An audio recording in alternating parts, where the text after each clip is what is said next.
Hello students, this is Vaishni Pandya. Functions of management हमारा next topic है chapter 1 का। आज हम स्टार्ट करने जा रहे हैं। देखिए, ये है हमारे फंक्शंस ऑफ मैनेजमेंट। ये हमारे चैप्टर 1 में बहुत शॉर्ट्स में दिए हुए हैं, तो उसको मैं शॉर्ट में ही आपको पढ़ाऊंगी। इसके अलग से एक एक चैप्टर है आपका आगे चल के। तो चैप्टर 4 से प्लानिंग, ऑर्गेनाइजिंग, स्टाफिंग, डायरेक्टिंग का अलग अलग चैप्टर है एक, उसको हम लोग वहां पे डिटेल में पढ़ेंगे। लेकिन अभी आपके चैप्टर 1 में थोड़ा थोड़ा दिया हुआ है, तो मैं आपका कॉन्सेप्ट यहाँ पे बहुत शॉर्ट में क्लियर करती हुई और फिर आगे बढ़ूंगी।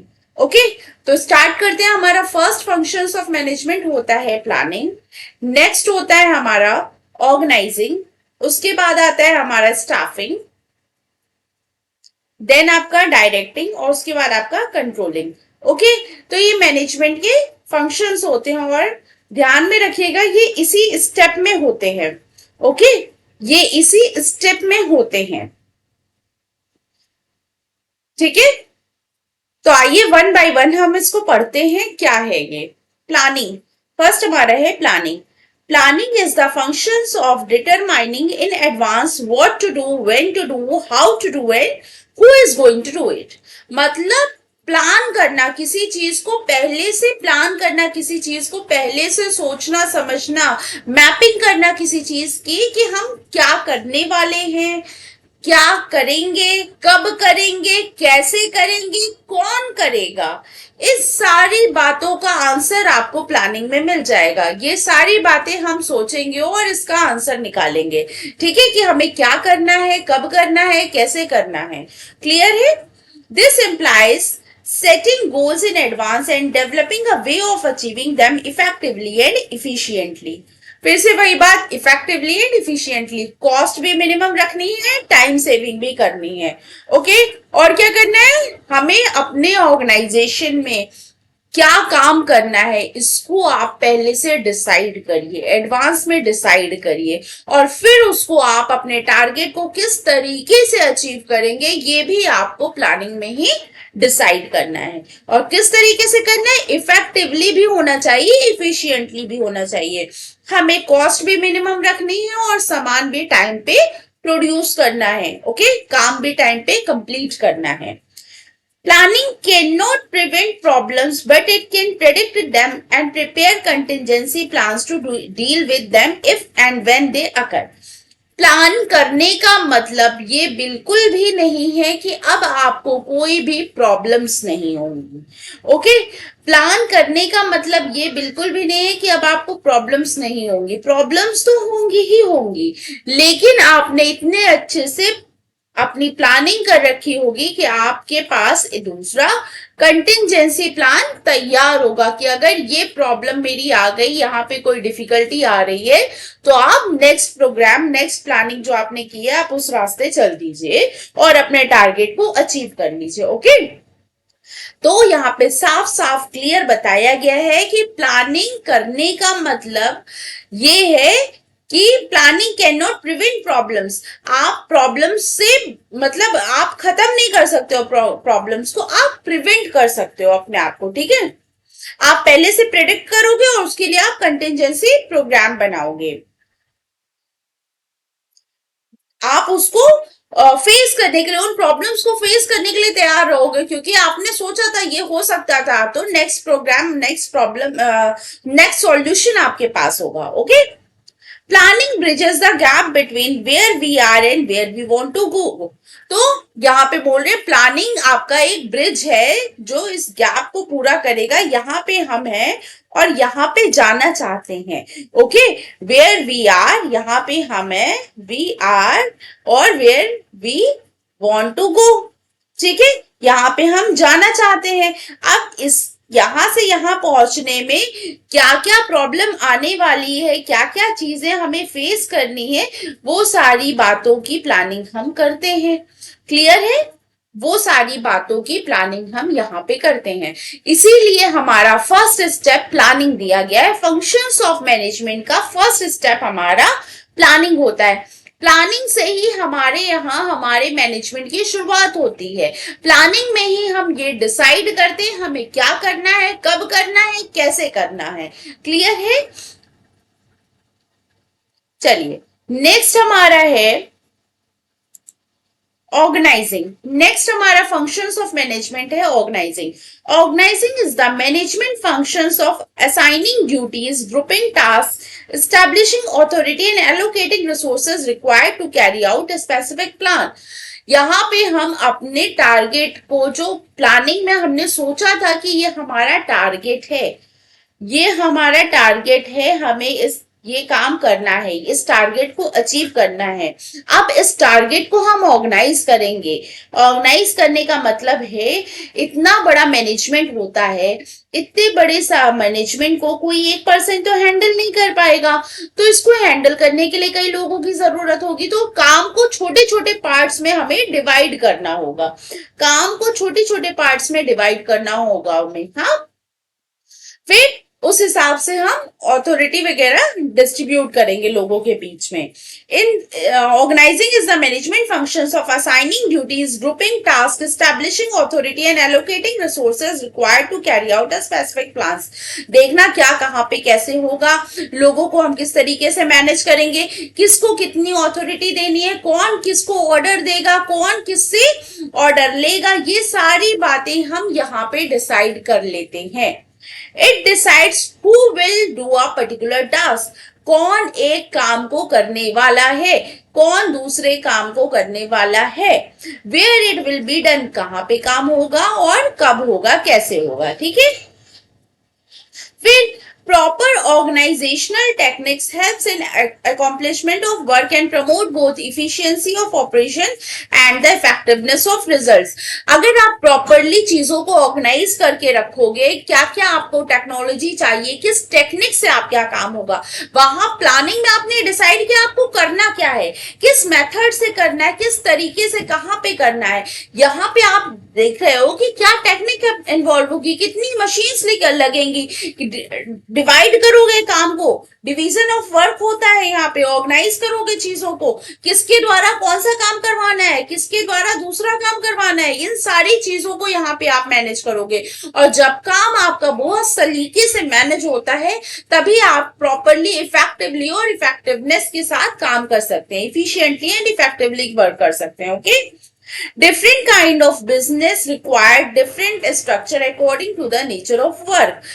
अलग अलग तरीके का काम जो होता है, अलग अलग तरीके का जो बिजनेस होता है, उसके लिए ऑर्गेनाइजिंग स्ट्रक्चर भी अलग अलग तरीके की होती हैं। हर एक मैनेजमेंट में वर्क अलग होता है, तो हम सबको सेम प्रोसेस से, मतलब सेम प्लानिंग, ऑर्गेनाइजिंग, स्टाफिंग तो सेम होती है, लेकिन बेटा इसके अंदर जो काम होने वाला है, जिसको हम डिस्ट्रीब्यूट करने वाले हैं, जो टेक्निक्स अप्लाई करने वाले हैं, वो अलग अलग ऑर्गेनाइजेशन की अलग अलग तरीके की होती हैं। ठीक है, उनका मैनेजमेंट जिस तरीके की वांट करेगा, हमें उस तरीके से काम को ऑर्गेनाइज करना होगा। क्लियर है? यहाँ पे मैं आपको इस बारे में बता रही हूँ कि कोई कंटेनर बनाने वाली फैक्ट्री है तो वहां पे काम दूसरी तरीके से होगा, और कोई ब्लैंकेट बनाने वाली फैक्ट्री है, उनका मैनेजमेंट अलग होगा। क्लियर है? तो यहाँ पे थर्ड पॉइंट आपका यही बोल रहा है कि different kind of business required different structure. अलग अलग तरीके का बिजनेस जो होता है वो अलग अलग स्ट्रक्चर के वांट करता है। ओके, अब आ गया आपका staffing. Staffing simply stated is finding the right people for the right job. अब आप ये बताइए, किसी अकाउंट्स के टीचर को आप कह दो कि जाके केमिस्ट्री पढ़ा दे, तो क्या ये पॉसिबल है कि वो केमिस्ट्री पढ़ा ही लेगा? या कोई केमिस्ट्री का टीचर को आप अकाउंट्स हैंडल करने को दे दो कि सर जाइए आप अकाउंट्स पढ़ाइए, तो ये सही नहीं होगा। ये ना ही सब्जेक्ट के साथ सही होगा, ना ही स्टूडेंट्स के साथ सही होगा, और ना ही टीचर के साथ सही होगा। तो सही स्किल वाले पर्सन को हमें स्टाफिंग में सही जगह पे बिठाना होता है। ठीक है, सही स्किल वाले पर्सन को हमें अपने ऑर्गेनाइजेशन, अपने मैनेजमेंट में लाना होता है। क्लियर है? यहाँ पे जरूरत है कंप्यूटर ऑपरेटर की, और आप लेके आ रहे हो किसी फाइनेंशियल मैनेजमेंट के पर्सन को, तो वो चीज नहीं चलेगी। जो पर्सन जिस हिसाब से स्किल्ड है, जिसकी जो क्वालिफिकेशन है, हमें उसको वहीं पे बैठाना होगा, वहीं पे प्लेस करना है। ओके, यही बात लिखी हुई है, finding the right people for the right job. A very important aspect of management is to make sure that the right people with the right qualification are available at the right place and times to accomplish the goals of the organization. ठीक है, this is also known as the human resource function, और इसको आप क्या कहते हो, एक और नाम से जानते हैं जो कि है ह्यूमन रिसोर्स फंक्शन. क्लियर है? And it involves activities such as recruitment, selection, placement and training of personal. तो यहाँ पे ये सारे पार्ट्स आते हैं बच्चों. ये हम लोग जब आपका चैप्टर स्टाफिंग पढ़ेंगे तो सबको बहुत डिटेल में पढ़ेंगे. रिक्रूटमेंट क्या होता है, सिलेक्शन क्या होता है, प्लेसमेंट क्या होता है, ट्रेनिंग ऑफ पर्सनल क्या होता है, ये सब चीजें हम लोग बहुत डिटेल में पढ़ेंगे. लेकिन आपके चैप्टर में बहुत शॉर्ट में छोटे छोटे पार्ट्स में डिवाइड करके समझाया गया है, इसीलिए मैं यहाँ पे आपको बताना सही समझती हूँ. प्लानिंग में आपको प्लान करना है कि आपका मैनेजमेंट क्या काम करने वाला है, कहाँ पे काम करने वाला है, ओके, और किस तरीके से काम करने वाला है. ऑर्गेनाइजिंग में आप उसी काम को छोटे छोटे पार्ट्स में डिवाइड कर देते हो, उसको हम ऑर्गेनाइजिंग करते हैं, उसको हम ऑर्गेनाइजिंग कहते हैं. फिर आती है बारी स्टाफिंग की. अब हमने कुछ प्लान किया है, कुछ ऑर्गेनाइज किया है, तो लोगों की जरूरत तो पड़ेगी, उनसे काम करवाना तो पड़ेगा हमें.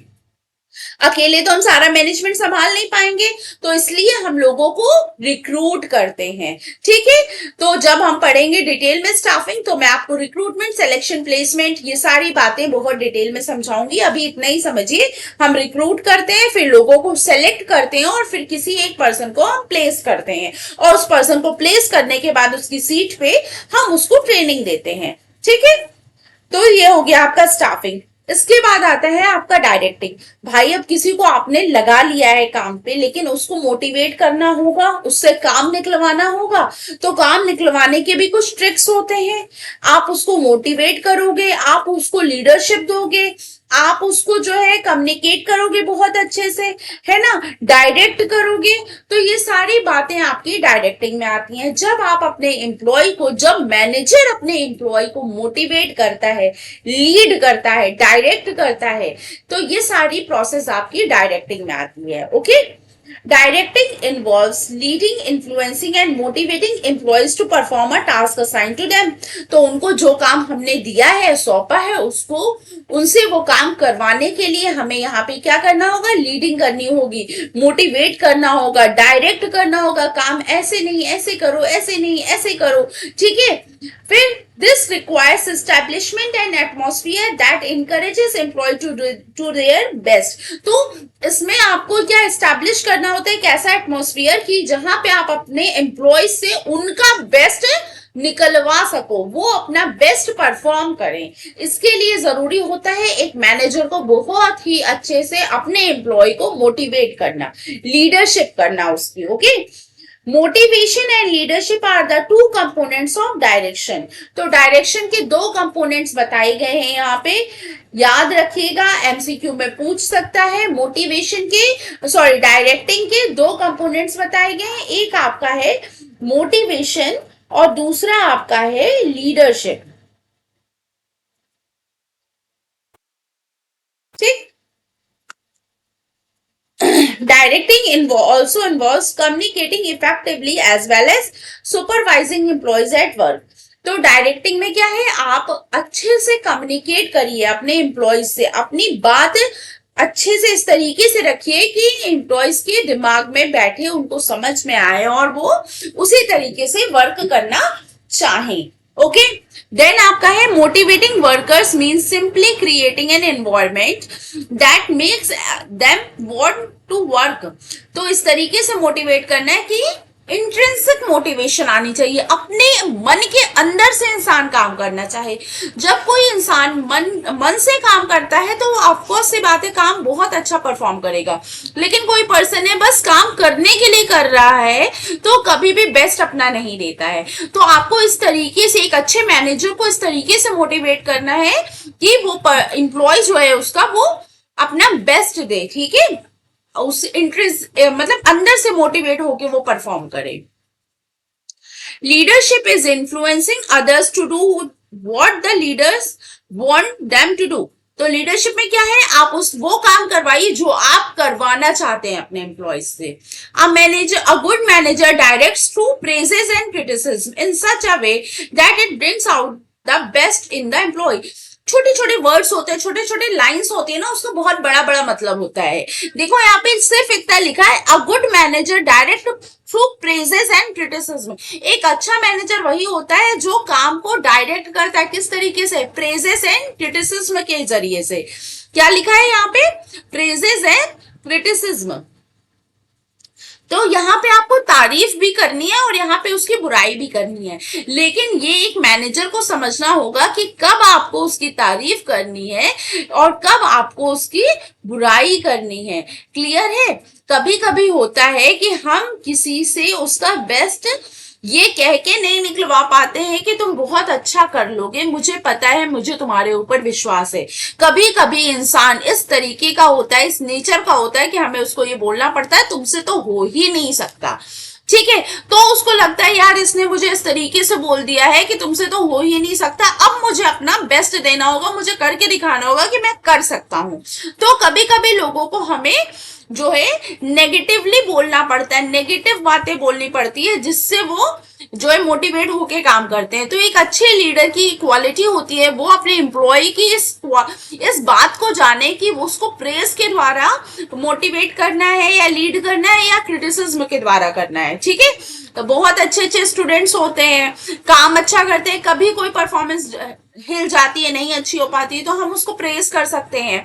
ठीक है, कोई बच्चा है मन लगा के पढ़ता है लेकिन कुछ टाइम में उसका प्रॉब्लम्स आ गई तो हम उसको प्रेस करते हैं। लेकिन कुछ लोग होते हैं ढीठ होते हैं जो कर ही नहीं सकते, तो उनको आप नेगेटिवली डांट सकते हो कि तुम, मुझे पता है तो तुमसे तो होगा ही नहीं, तुम कर ही नहीं सकते हो। तो हो सकता है अच्छा परफॉर्म कर ले, क्योंकि बहुत तारीफ करके तो हमने देख ली, वो तो करने वाला नहीं, आप बुराई करके देखते हैं। ठीक है, तो एक अच्छे मैनेजर को पहचानना होता है कि उसको बुराई करनी है कि तारीफ करनी है। डायरेक्टिंग में आपका मोटिवेशन एंड लीडरशिप दो कंपोनेंट बताए गए, की कंपोनेंट्स बताए गए हैं आपके डायरेक्टिंग के, जो मैनेजर को यूज करने होते हैं अपने एम्प्लॉय से काम निकलवाने के लिए। क्लियर शब्दों में अगर बोलूं मैं तो ये होता है। ठीक है, बाकी आपका नेक्स्ट है कंट्रोलिंग, जो कि लास्ट है। कंट्रोलिंग में है, controlling is the management functions of monitoring organizational performance towards the attainment of organizational goals. तो आपको ये देखना है काम तरीके से हुआ है कि नहीं। कंट्रोलिंग में कंट्रोल करना ही तो होता है, तो क्या काम कैसे हमने प्लान किया था और क्या काम किस तरीके से हुआ है, और क्या वो वर्क, वो ऑब्जेक्टिव हमारा उसी तरीके से काम हुआ है कि नहीं। और अगर प्लानिंग के तरीके से नहीं हुआ है तो वो कहाँ पे क्या डेविएशंस आई हैं। ठीक है, कहाँ पे क्या डेविएशंस आई हैं, ये आपके कीवर्ड्स होते हैं। क्या कीवर्ड्स है, डेविएशंस, ये आपको यूज करने होते हैं। छोटे छोटे जो इंपॉर्टेंट वर्ड्स होते हैं, कीवर्ड्स होते हैं ना, ये आप यूज करके एक्स्ट्रा मार्क्स ले सकते हैं एग्जामिनर से। तो क्या डेविएशंस आई हैं, क्या एक्चुअली हमने प्लान किया था और क्या परफॉर्मेंस हुई है, उसको देखना और उसी वक्त वहां पे कंट्रोल करना, उस प्रॉब्लम को, उस बात को सही करना। ठीक है, ये आपका कंट्रोलिंग होता है। The task of controlling involves establishing the standard of performance। पहले आप establish करोगे एक परफॉर्मेंस जो कि हमने प्लानिंग में करी थी कि हमने काम इस तरीके से करना है। अब यहाँ पे हमने परफॉर्मेंस को स्टैंडर्ड कर लिया। ठीक है, परफॉर्मेंस का स्टैंडर्डाइजेशन कर लिया।